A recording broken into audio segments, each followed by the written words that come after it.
with everything that you got going on, Fanswap, y'all are moving. Yeah, it's my baby, man.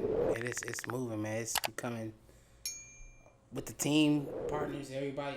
Yeah, y'all look like the Hamilton Broadway cast. It's just like That's wild. There's so much diversity out there. Y'all literally look like the Hamilton Broadway But cast. still in synchronization. Yeah, that's what I'm saying. Like, you know where to step and not where to step.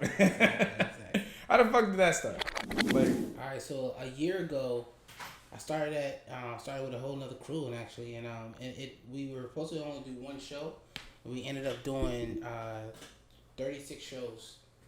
We were supposed to only do one, so like people started getting interested in it, started to bring some different artists in, and a lot of people that I knew or that I heard, and so it became a thing. So people wanted to be on the show. So when we stopped around last year this time. I wanted to bring it back, but I wanted to bring it back with steroids. yeah. So with that being said, like we did the What Next rally out of the Manassas Prom line, Right. and everybody was talking about their dreams and goals and stuff like that. And I'm like, I had just wrote down like, yo, I want to bring Fanswap back, but I wanted to be crazy. I want like the bells and whistles this time. And so everyone went around the room. I'm doing this. I'm gonna do this. I'm gonna do that. Da da da da. And then they all looked at me and was like, yo, what do you want to do? So I got this concept called Fanswap. And I said, yo, I want to bring it back, but these are things that I see. And I had it in different parts. So Fanswap the concept and Fanswap the business were two completely different things. Yeah. Like you saying you wanted to bring back this, how do I sound like being stupid? Like the swapping of fans, but you wanted to bring back like the Fanswap ideology. But when you created that company called Fanswap, it was different than just the concept of swapping fans. Yeah, so it is different, but then again, it's not, because the whole concept of Fanswap. You just want to bring it back stronger. Yeah, I want to bring it stronger, but everything. It's not just music, because Fanswap came from music. But yeah.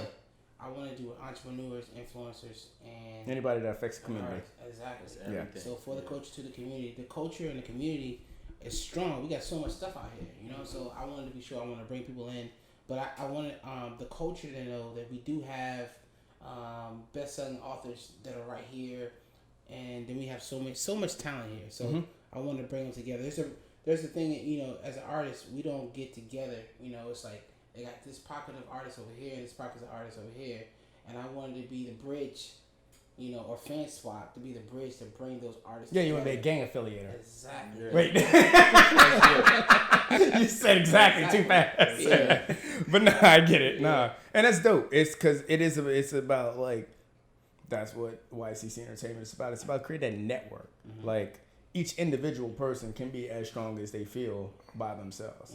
Right. But how much more can you build when you start the conglomerate? Exactly. It's crazy because I just heard somebody say, I'm only as strong as my team. And I'm like, no, the team's only as strong as you. Facts. Your team is only as strong as your weakest link. Right. You know what I'm saying? So it's about what you bring, and the fact that you believe in a culture where, like, I see what you do, I see what you do. Why don't y'all work together? You don't got to. Come on the show. Now y'all fans swapping. You gotta have. I think at this point in my life, I realized you gotta have an eye for that kind of shit, though, because you need to. Some person not gonna see what they can do with another person, but then when you see two people together, you be like, I can look at y'all and be like, oh, y'all work good together, and y'all might look at each other and say like, fuck this dude. But like, at the end of the every day I wake up saying that to Frank. I mean, I feel it. You know what I'm saying? Shout out to 795 Production. Dreadhead guy, light skin, green eyes. Hey, he think he's slick, but I saw him look in the camera like real quick. He was trying to show off his eyes. Smiling too, pointing at you, yeah. What's crazy though about it is because even like around the West next time, me and Frank had worked together on stuff before that. Yeah. But at that point, we had the similar, I'm not going to say the same vision, but a lot of things we wanted to do in the community and just in general, we like, we can do this. Yeah.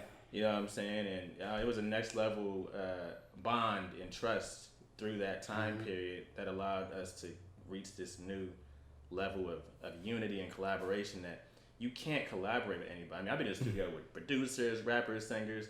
It's a certain type of chemistry. It's unspoken. You know what I'm saying? That you kind of just, it has to just be there. Yeah. You know what I'm saying?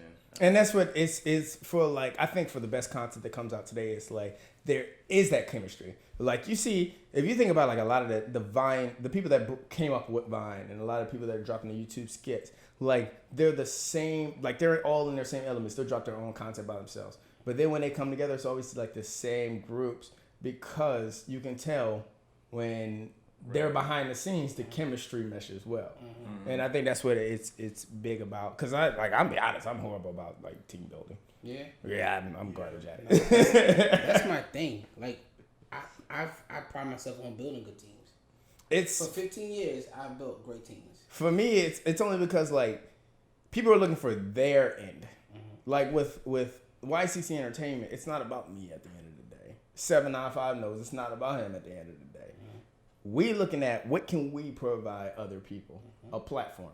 What can you do with that platform? Well, sure. I mean, at the end of the day, it's your own business. But we hope that you would be trying to provide other people with the same opportunities you were given, which is what I try to do with YCC. I'm trying to give people the same platform that I have. Because my whole thing is, it doesn't take a lot of money to build. In 2020. Right. Like, it doesn't take money to build. If you got a fucking working phone, you don't even have to have a cell service.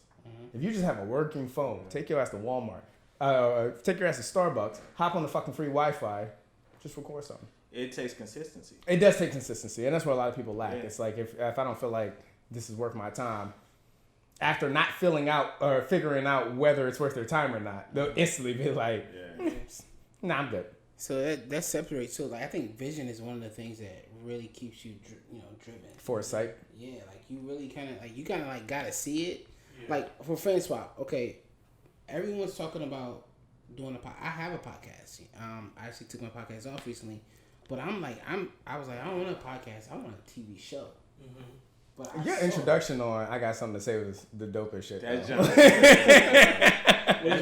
wild. It's your man Frank the host, and I got something to say. I got something to say. What I say, you better listen up, yo. Yeah, I loved it. I loved every bit of it. But I saw this right here, and the vision drives. But it also connects the team together. Yeah. Like you can, cast a vision out like, yo, this is what I see. People are starting to like take it. Like, they're like, oh, I can see it. Let me grab onto it. Let's make it happen. And that's what really kind of like brings everyone together, like the whole team. Yeah. When you have like a clear vision of what you want, what you see. And I think like with Fanswap, I told everyone, this is like the new 106 in Park. Like, this is like exactly on that. steroids and better. Exactly. It is because we have some different elements that 106 in Park did. But it was cool. I watched the AJ and Free interview and how they came up with it. The 106 in Park, the same thing. Mm-hmm. I didn't know at the time that AJ and Free actually came up with the concept of 106 in Park. I didn't know that. I mean, shout out to them. Yeah, shout out to them. But it's they saw this thing like for the culture the culture needs this. You know what I'm saying? So I'm like, everybody has a part to play in this thing here, but the culture needs like an influence. Yeah, influence, a platform, and to be able to endorse like other people. Like for me, like I'm big on bigging up in other people. Like it's no problem for me. Like it doesn't matter if you don't like me or whatever. I'm like, no matter what, that group right there is dope. You know what I'm saying? These people are dope. And I let them have the spotlight. You know what I'm saying? Hey, do this. I've always been that way. And I think it's important, especially in the culture right now, because a lot of times we get beef or we don't recognize. But people are not used to that, though. No. People aren't even used to, like, somebody to open the door for you. Mm-hmm. It's weird, even right now, like in regular life, you hold the door open for a lady that you don't know. She's just behind you. She might look at you like she thinks she have other intentions. Right. But it's people in general.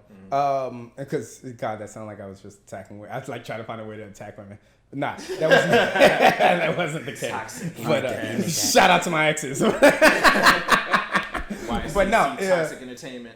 I was talking to Father Harris about that, and I was like, because a big issue for me is like when I see, I'm a high supporter of black-owned business. I am a black-owned business. 795 is a black-owned business. Y'all are black-owned businesses. So, like, I'm completely 100% without a question in my mind behind black business ownership.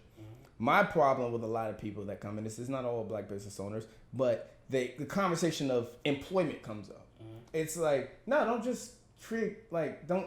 When you say like, hey, I got a black-owned business, don't work for the white man, come work for me. I have an issue with that. It's like, no, I have a black-owned business. I accomplished this. Don't work for the white man. Start your own business. That's what you should be saying, but that's never the conversation. Yeah. So when you like people like us, basically, when you're trying to build or help people build their own platforms, that's the most important thing. Yeah. Not just giving black people jobs. No. It's creating space for us to start their own opportunities. But, and it's something about, you talk about like our team, and it's about everybody fully being in their bag. Cohesive. Like you got 7 creatives in one spot. How does that not cause confusion? You have to be working in your own lane. Nah, that would cause dick wars. That's really what it would cause. Yeah. That's why that cohesiveness is very important, though. Yeah. Like because you have to find people who are like, yo, y'all all on like equal grounds, and everybody feels like they have something amazing to contribute. And there's something about having a balance. In charge? Yeah, well, because first of all, y'all are the Justice League without Superman being in charge. So that's what y'all are. What we have is protocol. What we have is protocol. We know Frank is the creative guy. He's the juice. He's the liaison between everything working.